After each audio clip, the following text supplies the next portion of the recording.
Integer number যদি থাকে তাহলে লাস্টের জিরোগুলোকে সিগনিফিকেন্ট ডিজিট হিসেবে কাউন্ট করা হয় না। 4503 এর সিগনিফিকেন্ট ডিজিট কটা? 4টে, বিকজ এর ফ্লোটিং পয়েন্ট রিপ্রেজেন্টেশন হচ্ছে 0.4503 ইনটু 10 টু দি পাওয়ার। এটাকে তো আমি ওই 3300 এর মতন প্রথমে 33 ইনটু 10 স্কয়ার লিখতে পারবো না, এখানে তো লাস্টে জিরো নেই, তো লাস্টে যেহেতু জিরো নেই তো আমার এখানে সিগনিফিকেন্ট ডিজিট কটা হবে? 1 2 3 4, 4টি।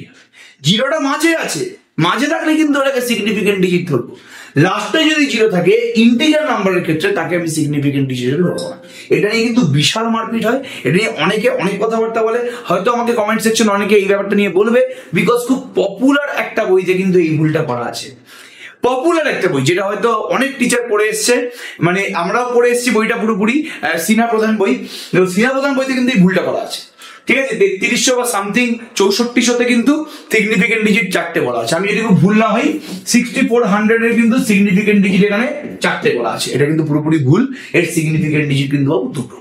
ঠিক আছে, ওকে, এটা যে কোনো জায়গায় গুগল করে নিতে পারেন, যে কোনো জায়গা থেকে দেখতে পারেন, কোনো সমস্যা নেই, বাট এই পার্টিকুলার ইন্টিজার নাম্বারের ক্ষেত্রে কিন্তু লাস্টের জিরোগুলোকে সিগনিফিকেন্ট ডিজিট হিসেবে কাউন্ট করা হয় না। এটা হচ্ছে কারেক্ট প্রসিডিউর।